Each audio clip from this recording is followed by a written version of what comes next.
नमस्कार. हेमाज होममेड रेसिपीजमध्ये आपलं सगळ्यांचं मनापासून स्वागत आहे. एकदम पटकन होणारी आणि झणझणीत तोंडाची चव वाढवणारी अशी एखादी भाजी जर तुम्हाला करायची असेल तर आजचा हा व्हिडिओ तुमच्यासाठीच आहे. आज आपण थोड्याशा वेगळ्या पद्धतीने बटाट्याची भाजी कशी करायची ते बघूया. चला तर मग रेसिपीला सुरुवात करूया. इथे मी गॅसवर एक कढई ठेवली आहे आणि कढई गरम झाली की त्याच्यामध्ये मी 2 चमचे तेल टाकले आणि तेल आपलं गरम झालं की त्याच्यामध्ये आपल्याला एक छोटा चमचा मोहरी टाकायची आहे आणि मोहरी चांगली फुटायला लागली की मग त्याच्यामध्ये आपल्याला एक छोटा चमचा जिरं टाकायचं आहे. जिरं आपलं चांगलं भाजलं की मग आपण ह्याच्यामध्ये बारीक चिरलेला कांदा टाकायचा आहे. कांदे थोडेसे छोटे असले तर 2 टाकले तरी चालतात. आता ह्याला आपण छानपैकी परतून घेऊया. कांदा परतून झाला की ह्याच्यामध्ये आपल्याला स्वच्छ धुतलेले 5 ते 6 कढीपत्त्याचे पाने टाकायचे आहेत आणि ह्याला पण थोडंसं फ्राय करून घ्यायचं आहे. अर्धा चमचा ह्याच्यामध्ये आपल्याला अद्रक लसूणची बारीक केलेली पेस्ट टाकायची आहे आणि ह्याला थोडंसं परतून घ्यायचं आहे. ह्याचा कच्चेपणा जाईपर्यंत ह्याला परतून घ्यायचं आहे. एक बारीक चिरून घेतलेलं ह्याच्यामध्ये टमाटर टाकायचं आहे. ह्याला पण आपल्याला 1 मिनटं परतून घ्यायचं आहे. ह्याच्यामध्ये थोडंसं मीठ टाकायचं आहे म्हणजे आपले टमाटर लवकर मऊ होतात आणि शिजतात पण. एक छोटा चमचा हळद टाकायची आहे. हळद टाकल्यावर ह्याला थोडंसं हलवून घ्यायचं आहे. पाव चमचा ह्याच्यामध्ये हिंग टाकायचं आहे. परत एकदा ह्याला हलवून घेऊया.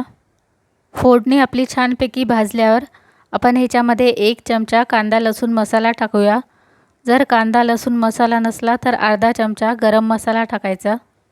एक छोटा चमचा किंवा मग आवडीप्रमाणे ह्याच्यामध्ये लाल तिखट टाकायचं आहे आणि ह्याला पण सगळ्याला एकदा आपण छानपैकी परतून घेऊया. लो टू मीडियम गॅसवर आपल्याला ही फोडणी मस्तपैकी भाजून घ्यायची आहे. तुम्ही बघू शकतात किती छान कलर आले आपल्या फोडणीला. आता आपल्याला ह्याच्यामध्ये चिरलेले बटाटे टाकायचे आहेत. 3 मध्यम आकाराचे बटाटे त्याचे साल काढून मी चिरून घेतलेत. थोडे मोठे तुकडे करून घेतले.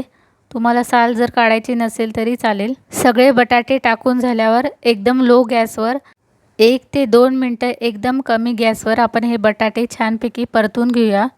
एकदम मस्त अशी आपली बटाट्याची भाजी दिसते. आणि जर सुकी बटाट्याची भाजी करायची असेल किंवा आवडत असेल तर ह्याच्यावर झाकण लावून वाफेवर शिजवून घ्यायची आहे. आपण ह्याच्यामध्ये मगाशी थोडंसं मीठ टाकलं होतं तर आता अजून चवीप्रमाणे मीठ टाकून घ्यायचं आहे आणि परत एकदा ह्याला हलवून घेऊया. आपण ही रस्साभाजी करतो आहे म्हणून ह्याच्यामध्ये मी अर्धा ग्लास पाणी टाकलेलं आहे आणि ह्याच्यावर झाकण ठेवून 5 ते 7 मिनटं बटाटे शिजेपर्यंत आपल्याला ही भाजी शिजवून घ्यायची आहे. भाजीला थोडासा दाटसरपणा येण्यासाठी ह्याच्यामध्ये मी 2 चमचे शेंगदाण्याचं कूट टाकलेले, भाजलेल्या शेंगदाण्याचं कूट टाकलेले. 1 चमचा कसुरी मेथी टाकायचं आहे म्हणजे आपल्या भाजीला अजून छान चव येते. ह्याला पण चांगल्यापैकी हलवून घ्यायचं आहे.